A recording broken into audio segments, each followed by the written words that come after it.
person coming up is Rami here. So the next speaker is Rami Essaid, who's the co-founder of Distill Networks. Let's give him a big round of applause. Good afternoon. How are you guys doing today? Alright. My name is Rami Essaid. I'm the co-founder of Distill Networks. A little bit about me, real quick. Founded Distill in 2011. We're a venture-backed company, about 200 employees. We're a web application security company. We help organizations across the world protect their web apps, their APIs, their web services from different types of online attacks. Today, I am going to talk about one specific type of attack, and that is bots. Previous speaker mentioned a little bit about a denial of service attack, and that's what most people think about when it comes to bots. Unfortunately, there's a lot of other things that bots can do, and they impact your web security in a number of different ways. In fact, most people don't realize half of your web traffic is bot traffic. Every other person on your website is not a person. And 1 in 5 is doing something malicious. So we publish a report every year where we aggregate data across our customer set. And we found that if you have a login page, there's a 96% chance that there's a bot attacking your login page, trying to break through, brute force their way through your login page. You're 96% likely. If you have large or small, regardless of whether you're a large or small site, if you have a login page, you have a 96% chance of a bot trying to brute force it within a span of 1 year. If you have a comments form, you have 31% chance, or any kind of form field, there's a 31% chance that a bot's going to spam it.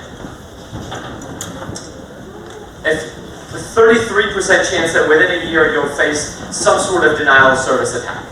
Now that may not be an intentional denial of service attack. It can be a byproduct. It can be a bot that has run out of control. Maybe it was poorly written, and in doing so, it took down your website or impacted your web server.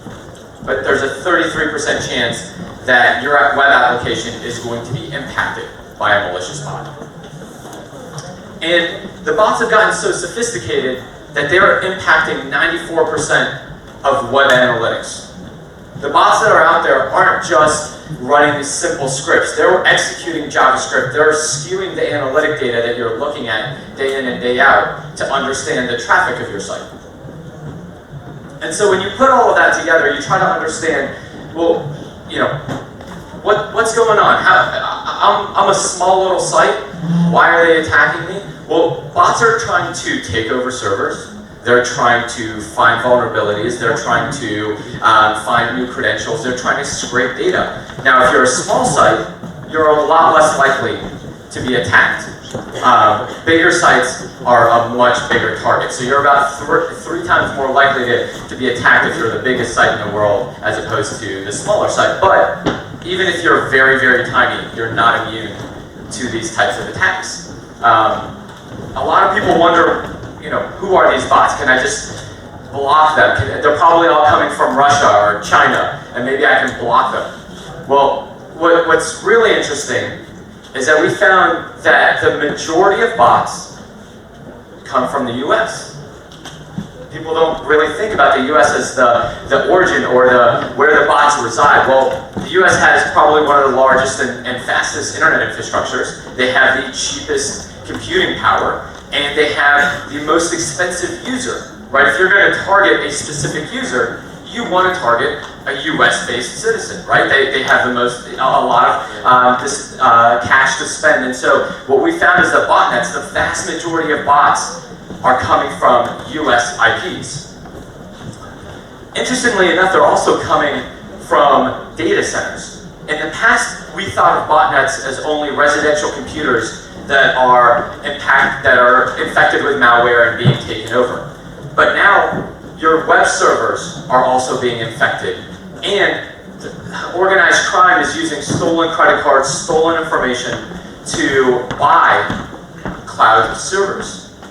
Now the fact that you can have cloud servers spin up nearly instantaneously, that you can randomize their IPs, it makes your job as a startup really, really easy to get a company up and going, but it makes the bad guy's job really, really easy to get a botnet up and going. With stolen credentials, you can very quickly get a botnet of compromised servers or servers that you buy yourself. In fact, 16% of all bot traffic that we saw came from Amazon. And I've challenged the CTO of Amazon about this, and they know that they have some malicious activity, but they have a hard time policing it themselves. And I mentioned earlier, the bots are getting smarter, right? They're executing JavaScript. We've noticed that we've lumped the bots into 3 different categories. One is still a very simplistic bot. It's a script. It's not trying to do much to evade itself. In fact, this bottom quartile sometimes just comes in and says it's a bot. Most of these are benign.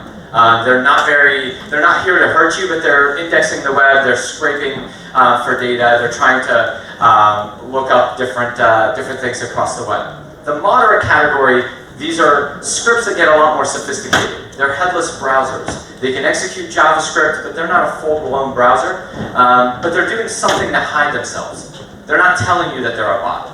Everything beyond the simple category, you're not going to be able to write a basic rule to block.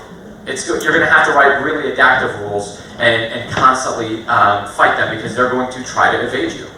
Now, this most sophisticated category is really what's the most dangerous. When you're a target, when somebody's really trying to penetrate through your site or trying to commit fraud, what they're using is real browsers. They're using browsers that are coming in on end-user computers or full-blown systems like Selenium that can emulate a full-blown browser.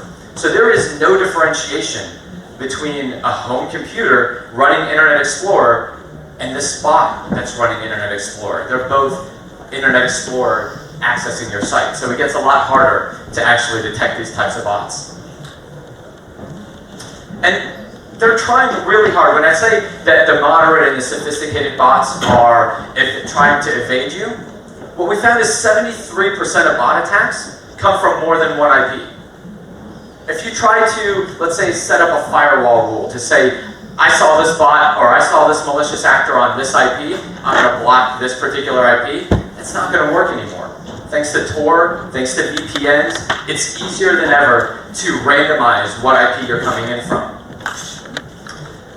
I mentioned 53% of bot attacks now are able to execute JavaScript, and 39% are able to mimic human behavior. That means one of a couple of things. It can move a mouse, it can emulate a keyboard click, it actually simulates pausing and movement within a page so that it's not just systematic from one page to another.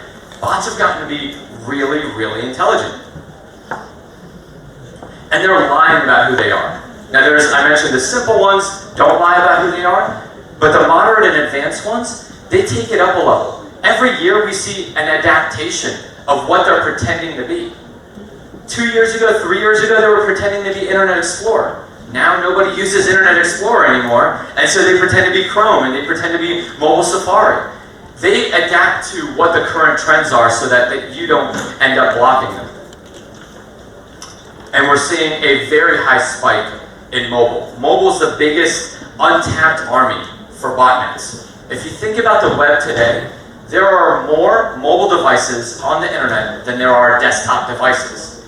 And the rate at which mobile adoption is growing to the web is growing at a much higher clip than desktops. But right now, mobile botnets are still a fraction of what desktop botnets exist off of. And so there's this complete army of mobile devices that hasn't been used. As mobile devices get faster, as the mobile internet gets more sophisticated and has a faster connectivity, you're going to see more and more of these botnets springing up on mobile.